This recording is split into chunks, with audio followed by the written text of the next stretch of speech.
All right, the Chicago Bears win total 6.5 over 140. By the way, at Real Sportsbet at Teddy_covers on Twitter.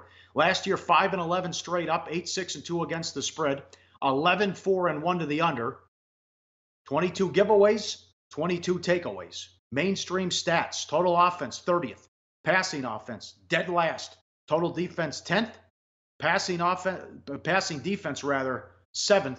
To me, this win total comes down to Trubisky.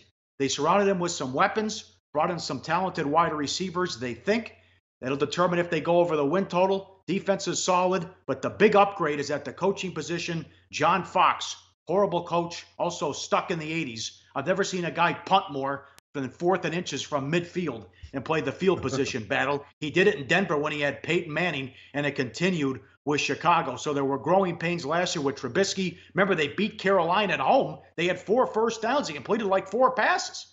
That was one of the wins. So he struggled at times, but now they brought in Burton. They brought in Robinson. They brought in, they drafted Miller out of Memphis, who I like a lot. So they have some pieces. You know, they have good running backs as well with Cohen and also Howard. Yeah, I mean, but it starts at the top. The John Fox era in Chicago, call it what it was. It was a failure. You know, Fox, they lost a lot of games that felt winnable over the last couple of years. Now Nagy comes in, and he kept the defensive staff pretty much intact. Vic Fangio back as defensive coordinator. From a staff perspective, it's not completely intact, but most of the defensive coaching returned despite the head coaching change. And of course, on defense, you know, it was the 10th rated defense last year. I don't know if they were that good, but certainly a defense that showed signs.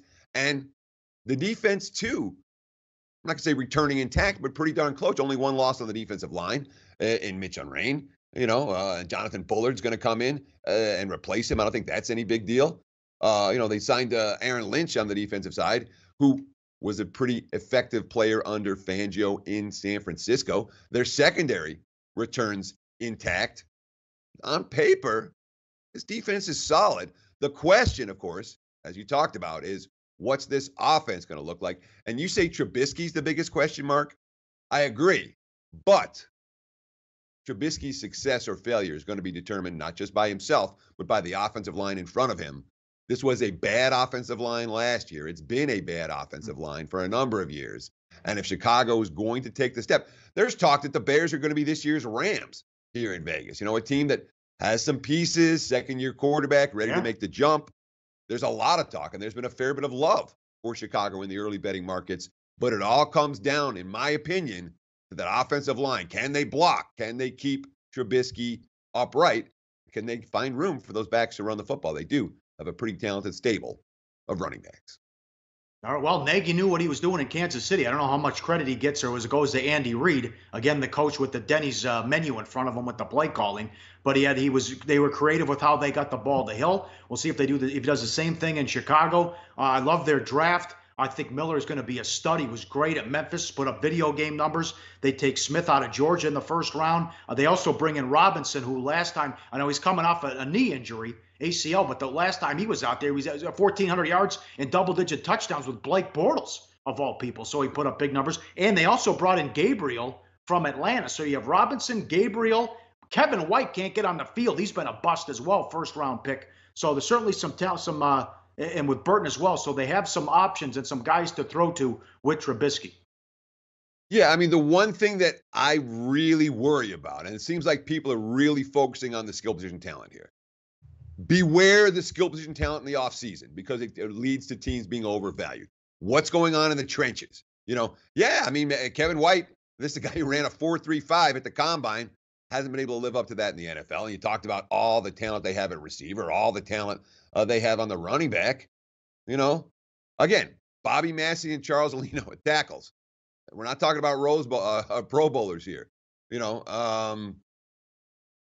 and they're moving guys from the defensive line. Rashad Coward moves from the defensive line over to offensive tackle because of the lack of depth at that position. They can't block, and Trubisky can't find time to throw long. All of that skill position talent doesn't get the ball in space. And to me, you know, when you're looking at red flags, you're looking at concerns, that is one. Now, I'm with you in terms of liking the draft, what Chicago did. If you look right here, the top 4 draft choices, of course, Quan Smith out of Georgia, an impact player at linebacker. The center shoring up that offensive line out of Iowa. And Miller, too, has that, he's got that big play potential for Chicago. So they look like a better team than they were last year. The question is how much better. The market's pretty bullish on the Chicago Bulls. Oh, the Chicago Bears, I should say. Bears. Yeah, the schedule, they play the NFC West and the AFC East. It's doable. How about the Sunday night game to start in Lambeau? Seattle at home, at Arizona and Tampa. So they can work with something there. But here's my thing. As we start this division today, somebody in this division has to stink. Green Bay's lined at 10. Minnesota's lined at 10. It's been bet up from 9.5. I think they're going to be better than last year, and they won 13 games. At least they have a better quarterback. But the Vikings should go over their win total. Remember, they have a healthy Cook as well.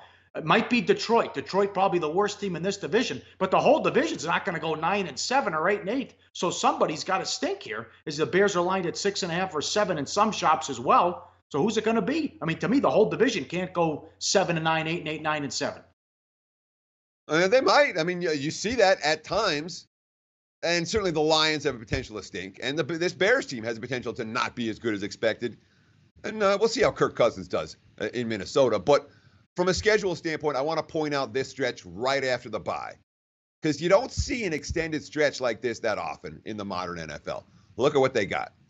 They got Miami, sub-500 team. Then they got the Patriots, Jets, sub-500 team, Bills, sub-500 team, Lions, sub-500 team, Vikings, Lions again, sub-500 team, and the Giants, sub-500 team. So really, that's 6 opponents that are lined as like 7 wins or less in an 8-week span.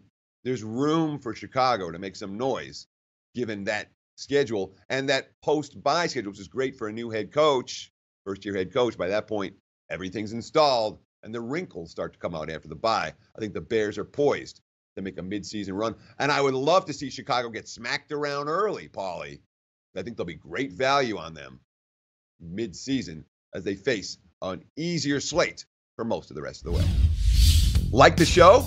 Help us keep the lights on. Please make sure to comment, share, and subscribe to all the Sportsbook Review videos. Thanks so much. Best of luck.